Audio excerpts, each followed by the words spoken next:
এই শাহবাগ থেকেই মিছিল স্লোগান ছিল রাজাকার রাজাকার।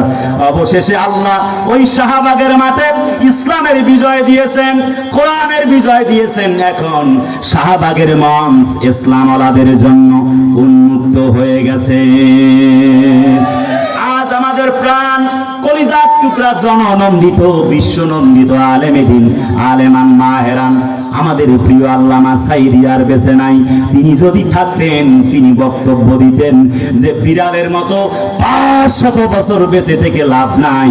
ওই শাহবাগের মঞ্চে তিনি বক্তব্য দিতেন যে ইসলামের জন্য সিংহের মতো 1 ঘন্টা বাঁচতে চায়। وكان حقا علينا نصر المؤمنين।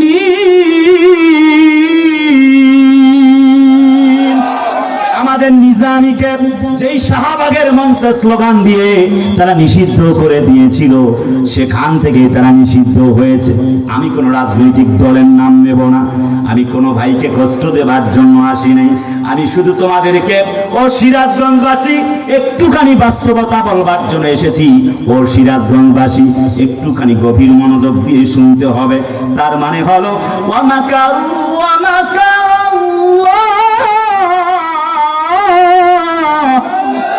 ওয়াল্লাহু খায়রুল মাকিরিন। তারা ষড়যন্ত্র করেছে, আমি আল্লাহ কৌশল করেছি, নিশ্চয়ই আমি আল্লাহর কৌশলই জিতে যাবে। চিল্লায় কোন সুবহানাল্লাহ। ইসলামওয়ালাদেরকে নিষিদ্ধ করা হয়েছিল। বন্ধুরা আমার, ভাইয়ারা আমার, একটি জায়গায় পরিস্থিতি এমন, একটা মেয়ে উলঙ্গ চলে আর একটা মেয়ে মাথায় খানিকটা কাপড় দেয়। যেই মেয়েটা উলঙ্গ চলে ওই মেয়েটার চাইতে যেই মেয়েটা একটু মাথায় কাপড় দেয় ওই মেয়েটা ভালো কিনা? আরে কথা বলেন না কেন? যেই মেয়েটা নর্তকী ওই মেয়েটা দাঁড়িয়েছে ভোটে, আর একটা হেজাবলি একটি নারী ইসলামকে মানে, কখনো কোরআনকে অবমাননা হতে দেয় না। যারা বলেন তো দেখি, দুজন মানুষ দাঁড়িয়েছে, ভোট দিবেন কারে? কথা কয় না, কথা কয় না কে? তার মানে হলো নর্তকীর জিনা ব্যভিচার থেকে বাঁচার জন্য একজন ইসলামওয়ালা মানুষকে জিনা ঠেকাবার জন্য যেমন ভোট দিবেন, আল্লাহ পাক বলে ইয়াওমা নাদু কুল্লা উনাসিন বিইমামিহিম। এই একটা টিপ দেবার কারণে, এই টিপের কারণে হয় জাহান্নাম অথবা জান্নাত। কথা কয় না কে? কলিজার টুকরা আপনজনেরা, তার মানে হলো আল্লাহর বক্তব্য, যেই দল যেই জাতি বেশি নিপীড়িত হয়, নির্যাতিত হয়, তারাই সামনে ক্ষমতায় আসে।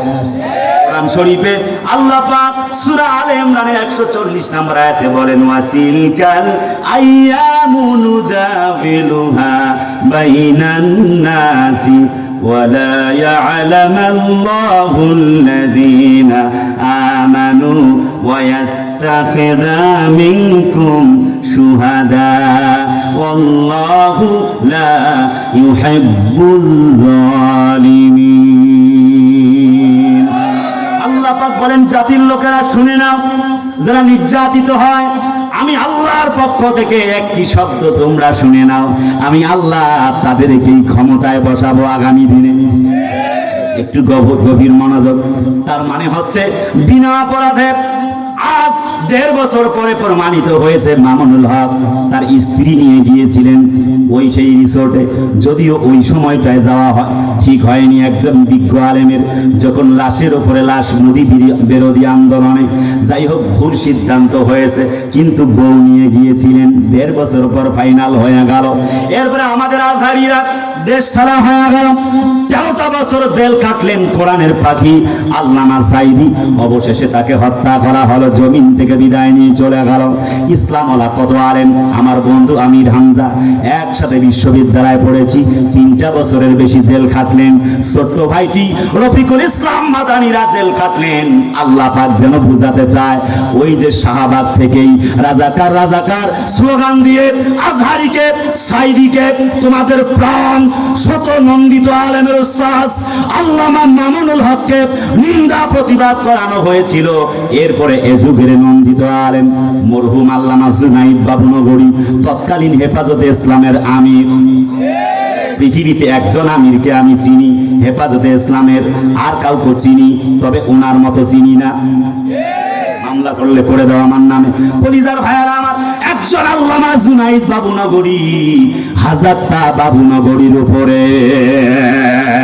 জেল খেটেছেন, হামলা হয়েছে, মামলা হয়েছে, সরকারি টাকায় হজে পাঠানোর জন্য বলা হয়েছে, তিনি রাজি হন নাই।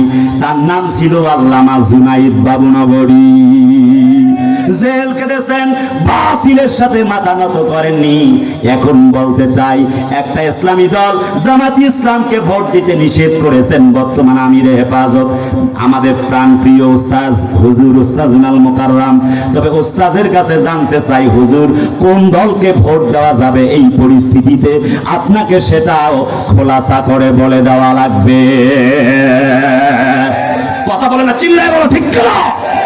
একজন আল্লামা জুনাইদ বাবুনগরী ছিলেন, তিনি কারো সঙ্গে জোট করুক আর না করুক, কারো সঙ্গে যায় নাই।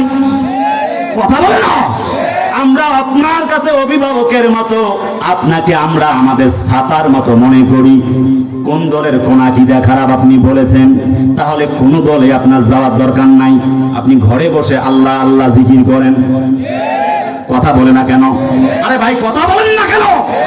আপনার দরকার নাই কোথাও যাওয়ার, আকীদা কার খারাপ কার ভালো দেখার দরকার নাই।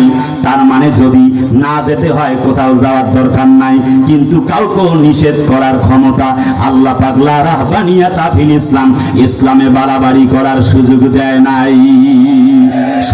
সমালোচনা নয়, মনটা খারাপ। একটু আগে যে কথাটা বলতেছিলাম, একটা বেপর্দা নারী আর একটা পর্দাওয়ালা নারীর উদাহরণ দিয়ে, এখানে সেই উদাহরণটা একটু বলছি।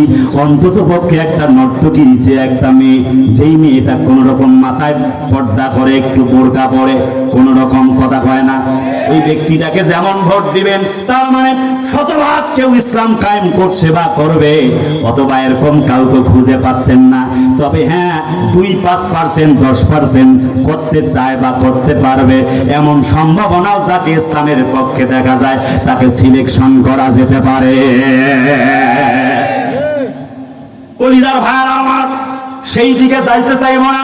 আমি বলতে চাইব, যেই শাহবাগ থেকে রাজাকার স্লোগান দিয়ে বিএনপির প্রখ্যাত রাজনীতিবিদ, বিখ্যাত প্রখ্যাত নেতা সালাউদ্দিন কাদের সাকা চৌধুরী সাহেবকে 15 নভেম্বর 2015 সালে জমিন থেকে 22 নভেম্বর 2015 বিদায় করা হয়েছে। ওই জমিনেই আল্লামা সাইদির নামে স্লোগান দেওয়া হয়েছিল, সাইদি সতে সাইদি, তুই রাজাকার তুই রাজাকার। আরে ভাই কথা বলে না ঠিক কিনা? আল্লাহ যেন বলতে চায়, শোনো শোনো ও সাইদিরা, ও মামুনুল হকেরা, ও আজহারিরা, ও আমির হামজারা, ও রফিকুল ইসলাম মাদানিরা, ও আল্লামা জুনাইদ বাবুনগরীরা, তোমরা জেল খেটেছো, নির্যাতন নিপীড়ন সহ্য করেছো, যেই শাহবাগ থেকে তোমাদেরকে নিন্দা করা হয়েছে, ভৎসনা করা হয়েছে, ওই শাহবাগ থেকেই আমি আল্লাহ পাক তোমাদেরকে ইসলামের বাণী ছড়ায় দিয়ে কালেমার পতাকা পথ পথ করে তোমার উত্তরসূরিদের মাধ্যমে উড়াইয়া দিব।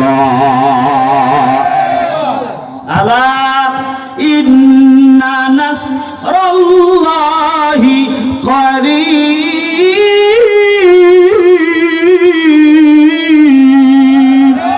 যদি আমরা প্রশ্ন করি, আল্লাহ কখন আসবে তোমার সাহায্য, আল্লাহ বলে এই তো অতীব নিকটে। আলা ইন্না নাসরাল্লাহি করিব, এই তো আসছে সাহায্য এবং বিজয়টা খুব নিকটে। বলতেছিলাম 1 নম্বর পয়েন্ট, মৃত্যু আসবেই। 2 নম্বর পয়েন্ট, ধ্বংস হবেই। তার মানে গোটা পৃথিবী ধ্বংস হবে, কুল কায়নাত জীব জানোয়ার যা কিছু আছে সব ধ্বংস হয়ে যাবে। আল্লাহ বলে বান্দা আয় আয়, আল্লাহ বলবেন বান্দা আয়, সব কিছু ধ্বংস হয়ে যাবে, যেহেতু আমি আল্লাহর জন্য তোমরা নিজেকে সুপে দাও। জাহান্নামে মানুষগুলি যাবে, কেউ জান্নাতে যাবে। জাহান্নাম বলবে হাল মিন মাজিদ, জাহান্নাম বলবে আয় আয় পাপিষ্ঠরা আয়, ও পাপিষ্ঠরা আয় আয়, তোমাদেরকে আমি জাহান্নাম লুকায় ফেলি, তোমাদেরকে আমি এক্ষুনি ভক্ষণ করব।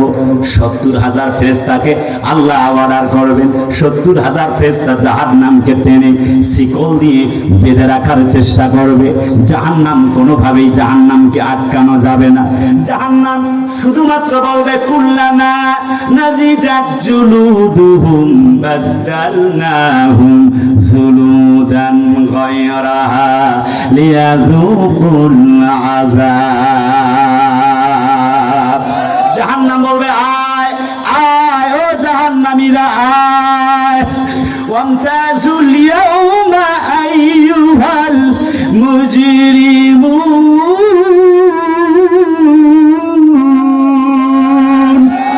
জাহান্নাম বলবে আয় আয় আয় ও পাপিষ্ঠরা আয় আয়, পাপিষ্ঠগুলি আলাদা হয়ে যায়। আল্লাহ অর্ডার করবেন, অর্ডার বাই সাপ্লাই, ও যা বান্দা যেগুলি পাপিষ্ঠ আলাদা হয়ে যায়। জাহান্নাম বলবে হাল মিন মাজিদ, আয় আয় জাহান্নাম দিয়ে তোদের ভরাবো। এবার 1,40,000 ফেরেশতা টান দিবে শেকল লাগায়া, জাহান্নামকে আটকানো যাবে না। অতঃপর আল্লাহ রাব্বুল আমিন তিনি একটু পানি ছিটায়া দিবেন, জাহান্নাম থমকে দাঁড়িয়ে যাবে। ফেরেশতারা বলবে আমরা 70,000 ফেরেশতা ব্যর্থ হয়ে গেলাম, অবশেষে 1,40,000 ফেরেশতা চেষ্টা চলমান, কোনোভাবে আটকাতে পারলাম না। আল্লাহ তুমি কি আবে হায়াতের পানি দিলা নাকি? আল্লাহ তুমি কি জমজমের পানি দিলা নাকি? মালিক ও আল্লাহ বলো বলো বলো, কিসের পানি দিয়ে তুমি থামায়া দিলা? জাহান্নামকে আমরা আটকাতে পারি না শিকল দিয়ে, কেমনি তুমি সামনে সামনে তাদের থেকে একবারে স্টপ করে দিলা পথটা? তুমি কি জমজমের পানি নাকি আবে হায়াতের পানি নাকি তোমার কুদরতি পানি ছিটায়া দিলা? বলো বলো গো মাবুদ, বলো বলো বলো কেমনে থামায়া দিলা? আল্লাহ বলবে যাও ওরে বান্দারা, তোমরা জানো না লা তাকুনাতু মির রাহমাতিল্লাহ, আমি বলেছিলাম ও গুনাহগার বান্দারা হতাশ হও না, একটুকু ঘাবড়ে যেও না, আমি আল্লাহ রহমত থেকে নিরাশ হও না। ফেরেশতারা না না শোনো শোনো, আমার কুদরতের পানি নয়, আবে হায়াতের পানি নয়, আমার তো জমজমের পানি নয়, এই পানি হলো আমার গুনাহগার উম্মতের চোখের পানি।